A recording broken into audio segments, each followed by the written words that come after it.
Good. So one thing, we have got the material from Mr. Mohammed, but you are not supposed to refer that entirely. I have taken the the soft copy of it, but only few sums you are going to refer it. I'll be tick marking those sums, and if you wanna practice the other sums, it would be easy for you to do that now because you people are already aware about the logarithms, how to use it, how to find the future values, present values, deferred annuities. You have come to know. So entire material of the time value of money is been circulated by Mr. Mohammed in a soft copy, right? If you still want little bit more organized, I'll give you that. But you are not supposed to refer every questions in that. Yes, Yogeshwari. Okay, sir. Hmm. So you are not supposed to refer the every question in that because in that there would be many questions, and solving this many questions only for a one concept is not practically possible as well, right? But you can do it for your practice. For your practice, if you want to do, you can do it. But please expect the sums which we have done on the similar lines. The questions can be asked in the examination.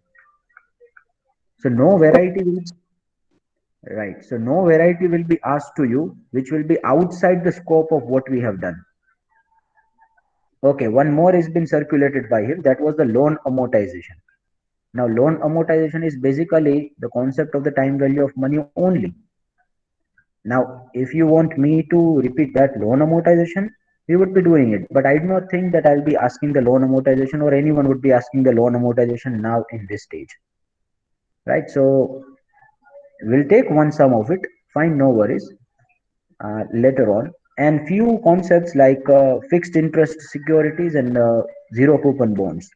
The financial calculations of that is also pending. That is a part of the first module actually, but I wanted to do it after the completion of the time value of money. And now we have started the option.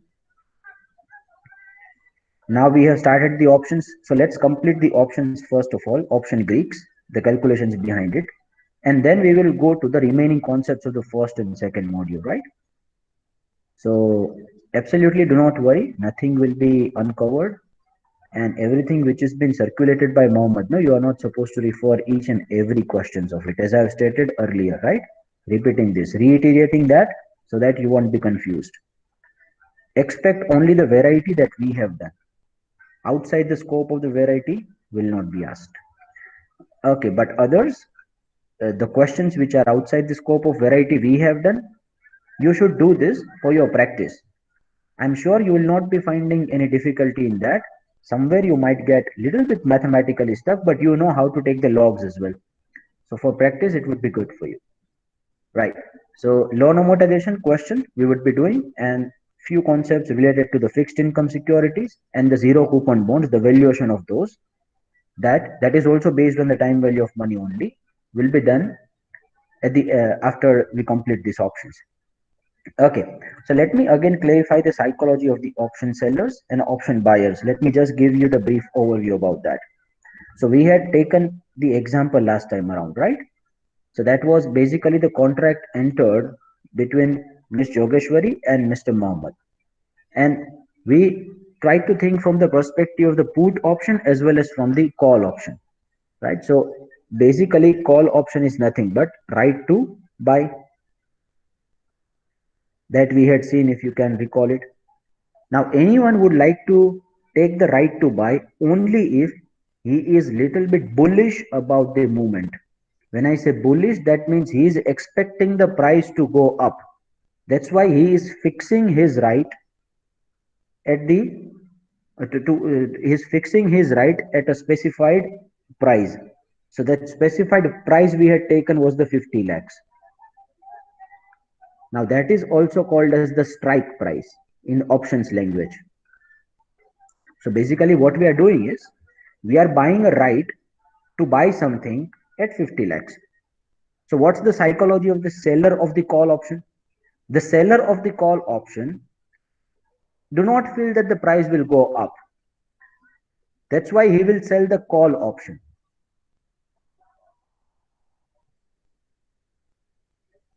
If we take the example of the put option, that means that's the right to sell.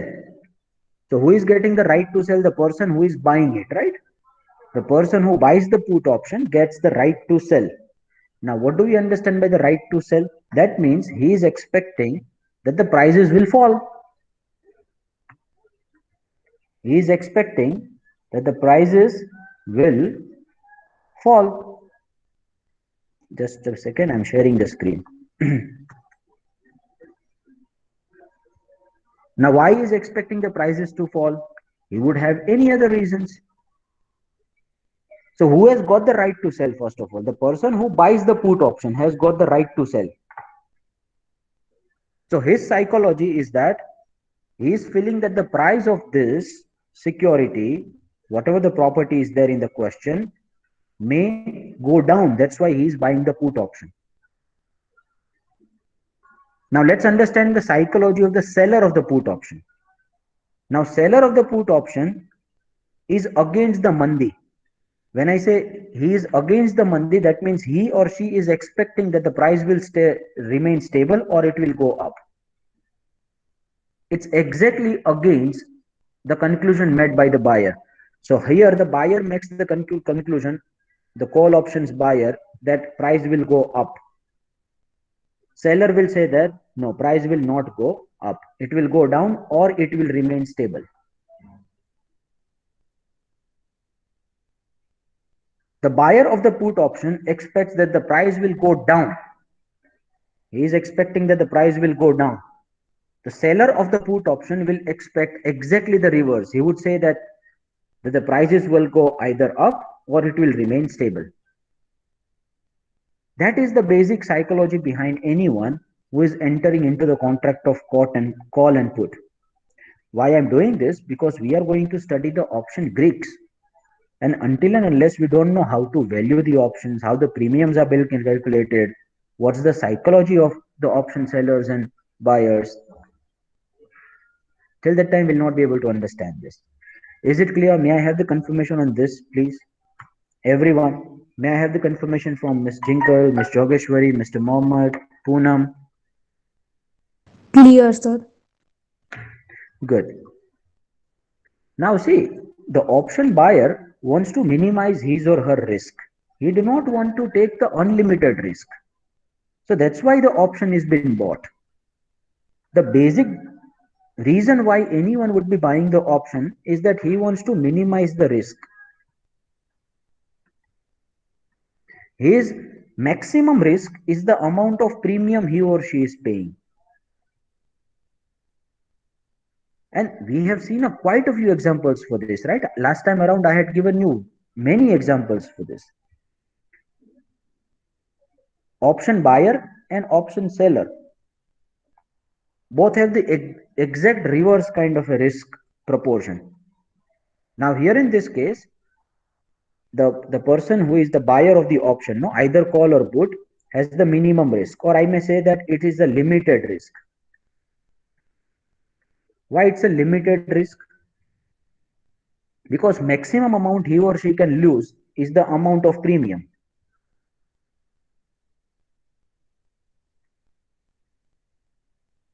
So last time also we had seen the example, no, that say if Mr. Mohammed is coming and that I want to buy this land at 50 lakhs rupees. 50 lakhs rupees was the strike price, right? And if the actual price of the land falls at 40 lakhs rupees in the future, now he had agreed that I'll be buying at the 50, actual price goes at 40, then he will, what he will do? He will not exercise the call option only, no?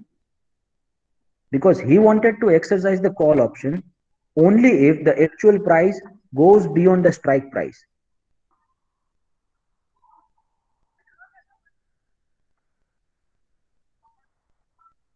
He will not exercise the option. What he will straight away do? He would say that I do not want to exercise the option. Whatever the premium that I have paid, that's okay. That's gone now. So amount of premium is the maximum loss any buyer would make. So that's why it is limited, you know. But the loss of option seller is unlimited. It is unlimited. And we have seen the example. Say this was the call option. And for that, Mr. Mohammed had paid 1 lakh rupees in the last question, if you can recall it a bit. Now, what will happen in this case is that if the price of the land goes to 60 lakhs and the strike price which is decided is 50 lakhs. Now, what will happen? Mr. Mohammed will exercise the option, right? Because he have bought the right to purchase at 50. The current market price is at 60. And obviously he is in the benefit. He would say that I want to exercise this option now, which is the call option. So effectively what has been done is, now Jogeshwari was the person who had sold that call option. When I say she had sold that call option, that means she had taken the obligation to sell it at 50. That was her obligation. Now what she will do? She will have to, if the option buyer exercise this option, then option seller will have to live up to the commitment that she had given. She would say, okay, I would sell it at 50 now. But right now, if she will go into the market, she will have to buy it at 60. So effectively, her loss is 10 lakhs rupees. But from that 10 lakhs rupees, which is a loss by her, she has already collected 1 lakh rupees of premium, right? That is the premium amount collected by her. Because when she was writing that option, selling that option, there was a premium collected. That was a 1 lakh rupee paid by Mr. Mohammed to her. So her loss stands at 9 lakhs rupees. Now this loss can go to any amount, right? Because if the price will go to 70 lakhs, then Jogeshwari's loss would be 19 lakhs. If the price would go to 80 lakhs, then Jogeshwari's loss will go to 29 lakhs. That's why the person who is selling the option is taking the unlimited loss.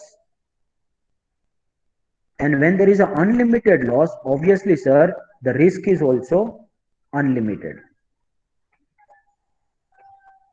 I hope that's pretty much clear now. Now, exactly reverse happens when there is a put option. Exact reverse happens. Now, why Mr. Mohammed is buying the put option? Strike price is how much? 50 lakhs, which is the price they are deciding for the future right now. Strike price is say 50. Now, who is buying the option? Say Mohammed again is buying the option. And which option he is buying? He is buying the put option. So anyone who is buying the put option, he or she is expecting the price to fall. The basic reason in the psychology for buying the put option is that price will go down. That's why I'm buying the put option. So what's the put option? Put option gives you the right to sell at 50. So that is the right purchased by Mr. Mohammed to sell that asset at 50 lakhs. Now what will happen? Say if the price will go 60. That means that is against the research of Mr. Mohammed. Mohammed expected that the price will fall, that will remain below 50 lakhs.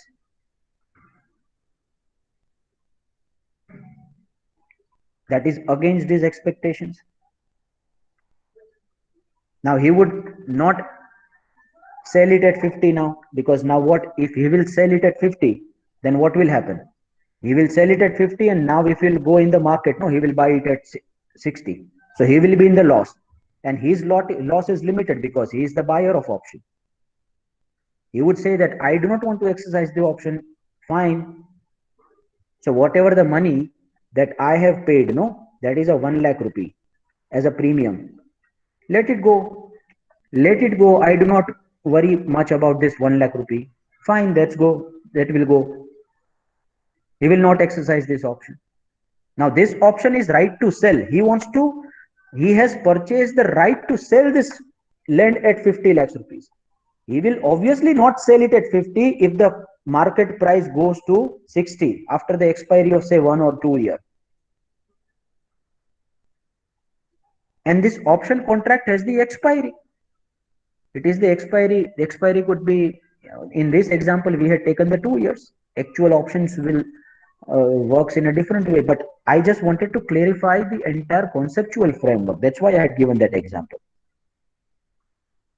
Now let's take that Mr. Mohammed has bought the right to sell. He has bought the right to sell. So right to sell, and the strike price is say 50 only. And why he has bought the right to sell? Because he is expecting that the price will fall. And actually that only happens. That only happens if the price is actually falling after 1 or 2 years, which was the expiry of this option, say 40. Then what he will do? He will exercise this option. Now Miss Jogeshwari is bound. Miss Jogeshwari is bound. She is committed to do this. She will have to commit. Now, if he will exercise his right to sell, so he will sell it at 40, then who will be the buyer? Obviously, the buyer is going to be Jogeshwari in this case now. Now, Jogeshwari will be buying at 50 because that was the price decided, no? Jogeshwari will buy it at 50. Actual price is reaching to 40. That means Jogeshwari will be in the loss of 10. But she had collected the premium. When this put option was sold, she had collected 1 lakh rupees of premium as well. That was paid by Mr. Mohammed. So that's why her effective loss will go to 9 lakhs rupees. That will be her loss.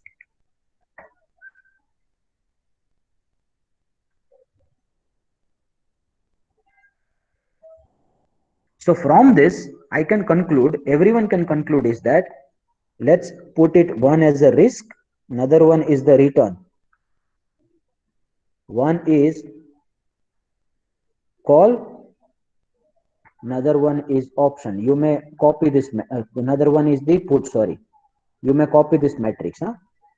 In a call, there are two parties. One is the buyer, one is the seller. Again in the put, one is the buyer, one is the seller.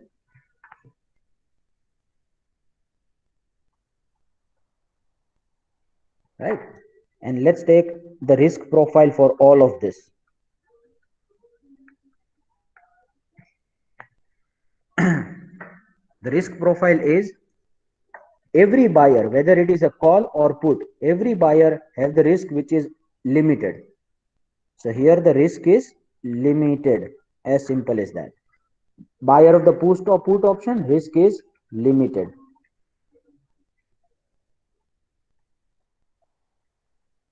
And the seller has the unlimited risk. Unlimited risk. And here as well the seller has unlimited risk. Now let's think from the return. Now buyer would obviously be having the unlimited return. Unlimited return.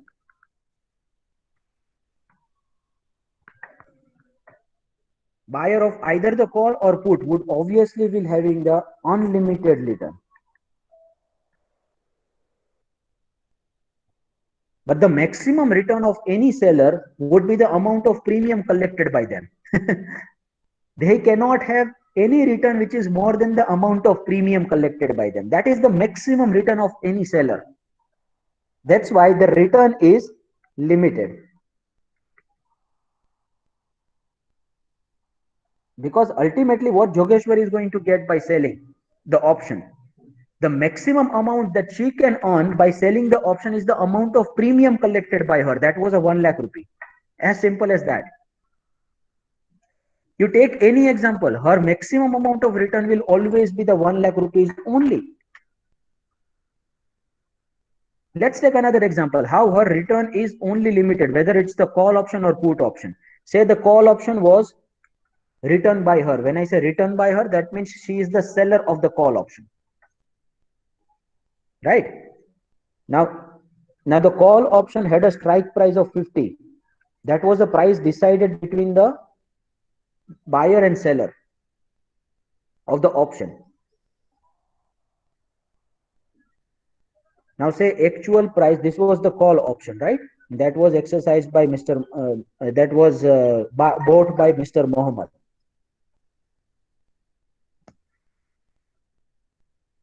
Now say actual price reaches to 40. Now Mr. Mohammed had bought the call option because he wanted the price to go up, but the price is falling to 40. Now Mr. Mohammed will not exercise the option. So what Jogeshwari has got? Jogeshwari has got this 1 lakh rupees of premium that she had received right at the beginning. Right at the beginning, she had received 1 lakh rupees. That is the maximum amount she is making. Over that, she is not earning even a penny. So you must observe that. You must observe that option sellers are taking the unlimited risk for the limited profit. Option sellers are taking the unlimited risk for limited profit. Same way, say, let's take the put option. Now, put was exercised at 50. I mean, the strike price was at the 50. Now, Mohammed has bought the put option because he wanted the price to fall. He was expecting that the price will go to, 40 lakhs or 30 lakhs, but it didn't happen. The price went up. The price went up to 60 lakhs. Then Mohammed will again not exercise this option. Again, he will not exercise this option because say if he will exercise this option, then he will be in the loss, no? And he do not want to be in the too much of loss because his loss is limited. That is only the amount of premium that he has paid. Now, effectively, he exercised this option hypothetically. Then think about it. He has put option. That means he has the right to sell and right to sell at 50. So he will be selling at 50 and he will be buying at 60. Will anyone do this? No one will do this, no, because no one wants to sell it at 50 and buy it at 60. Otherwise, they would be in the unlimited loss. No one wants to be in the unlimited loss. That's why they want to fix their loss by just paying the amount of 1 lakh rupees of premium.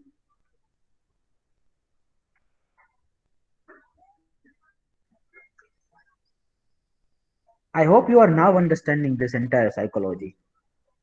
And once the conceptual framework will be clear, no, let me tell you, for the calculations, for making the strategies, you have the various softwares, you have various tools available. Once you just automate your Excel file, no, Excel file will make the strategies for you every point of time. There are various softwares as well which will be giving you the, buy and call, buy and sell triggers.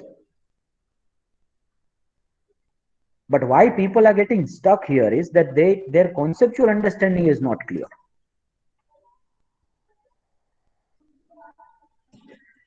Okay, so here in this case, the example we have taken, the Mohammed will not exercise this option. So maximum amount that Ms. Jogeshwari will get is 1 lakh rupees, which is the premium amount which she has received. Right, so this is how the matrix looks like. You may copy this matrix, everyone, please. So call and put, risk and return. Please put it in the back of your mind, then we'll move ahead. Giving you 1 minute. If you have any query or anything which you couldn't understand till now, let me know right now. Or I must have the confirmation from your side that you have understood everything till now. May I have the confirmation now, please? Because I don't want to move ahead till the time my students are absolutely clear about the things.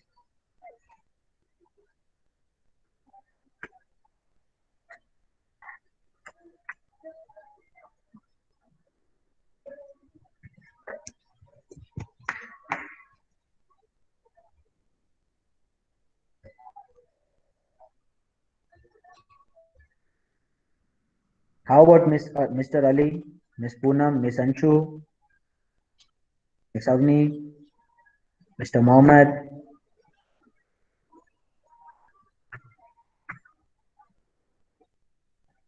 Watch this quite a few times. Quite a few times watch this. You are stuck anywhere, let me know. I am here to help you. Do not worry. But don't let me go ahead till the time you understand each and every aspect of it. Your silence can be interpreted in two ways. I am little optimistic, so I would obviously be interpreting the silence in a positive way, that you have got it. Oh, sorry, the speed of the net is slow, and that's why you're getting some problems. Oops. Miss Poonam is clear.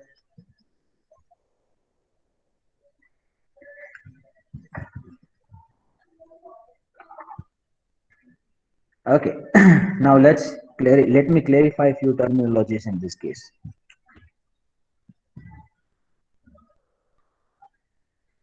Oh, my voice is breaking. Is my voice breaking for all the students out there? Poonam?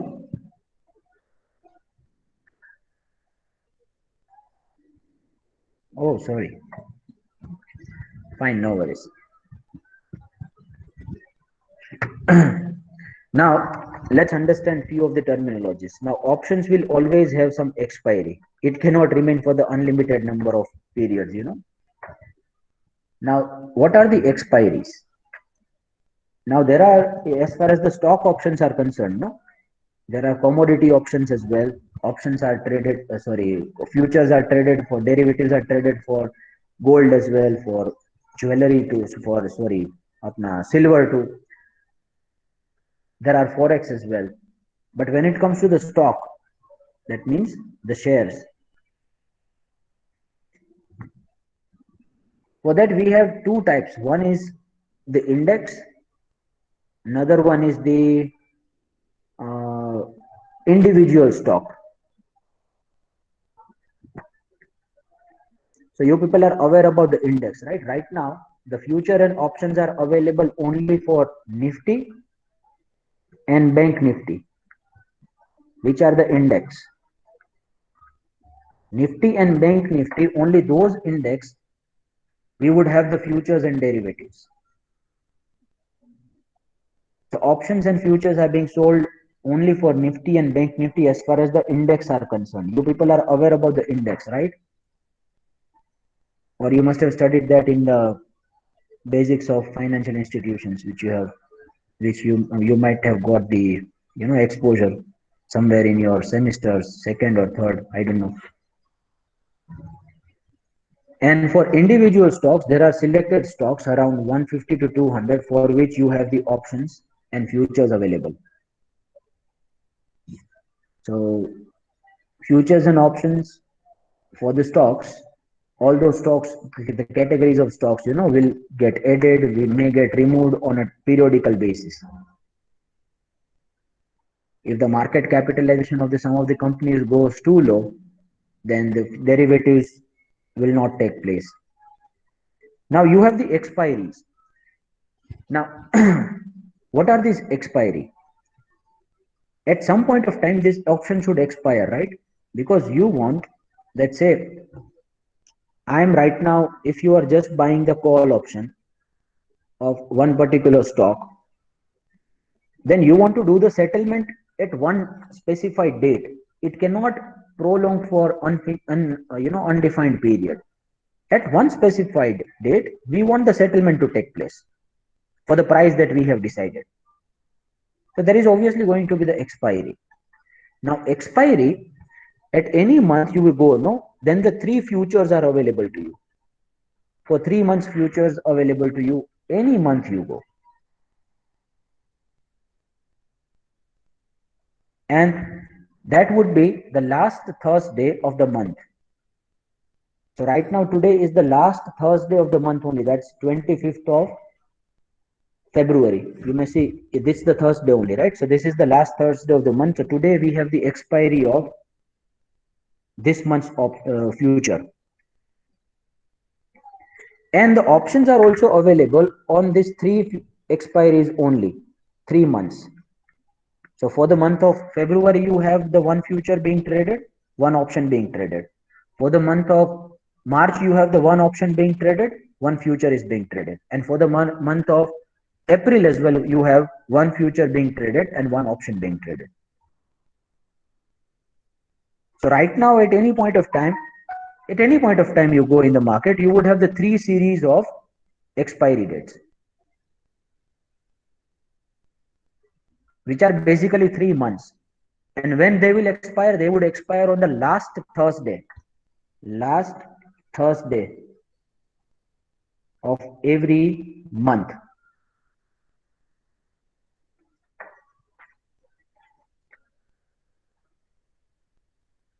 But for the Nifty and Bank Nifty, along with the monthly, they have the weekly expiry options as well. Weekly expiry. And that weekly expiry is again the Thursday. So for Nifty and Bank Nifty, at a given point of time, you would have the 12 different types of options being traded, or whatever the number of weeks we have in a month, you know. So 25th of February, which is the current week, current Thursday, that option will expire today. So next option would be of the next Thursday. I guess that would be of 4th of March, if I'm not wrong. Let me just check it. Yes, on 4th of March, again there would be a one option expiry. Again on the 11th of March, there would be a one option expiry.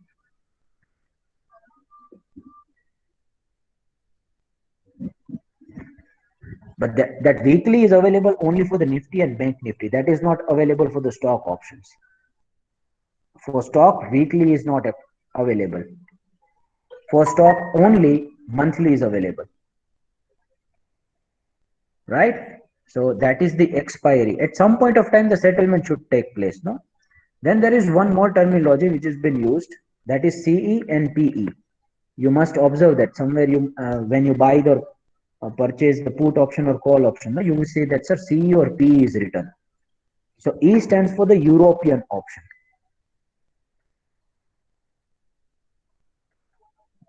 So the difference between European and American option, there are two types of options actually. Now American options can be exercised even before the date of expiry. So again, you will have to first clarify that, sir, what is this exercise? Exercise mane ke you can enforce your right to buy or right to sell, whatever the option it would be, whether it is a call option or put option. You can enforce this right even before the expiry, whenever you feel that the situation is correct. But in European option, you can exercise your right only at the last day of expiry.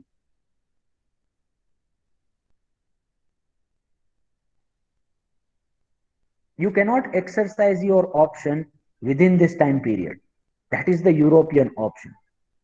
So right now, all the stock and index options which are being traded are European FINDA options in Indian market. Americans who were being traded earlier, in some of the textbooks as well, you may see that American option is there, but right now they are not traded. Otherwise, the things will get more complex, you know. Now we are going to see next time in the money, at the money, and out of money options. How you can identify in the money, at the money, and out of money options based on their strike prices. You are going to see that, and we'll see that how we can interpret the data from the options. And once that will be clear, then we'll come to the calculation of the premium amount. और premium के calculation के ऊपर से हम जाएंगे फिर Greeks में. तो ग्रीक्स वहां पे दे दिया है किसी ने सिलेबस के अंदर, option Greeks. But option Greeks कब समझेंगे बच्चे? ये तो ऐसी बात होगी कि तुम 10वीं माले पे सीधा छलांग. ऑप्शन का प्रीमियम कैलकुलेट करना नहीं आता, ऑप्शन का वैल्यूएशन करना नहीं आता, और सीधा ऑप्शन के ग्रीक्स में चले गए, which are the third level derivatives. Anyway, but that's a part of the syllabus, so I need to clarify this as well. I need to take few extra lectures as well for you to clarify this, because that's a part of the syllabus. I cannot move ahead. Is it clear, everyone? May I have the confirmation from your side? Till now, is it absolutely clear, all of you? Good.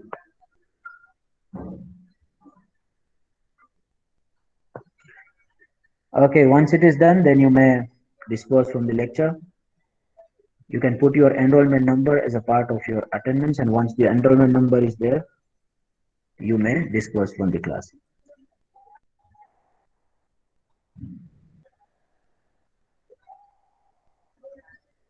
Bye bye, take care. See you all in the next session, along with few more concepts on the options part.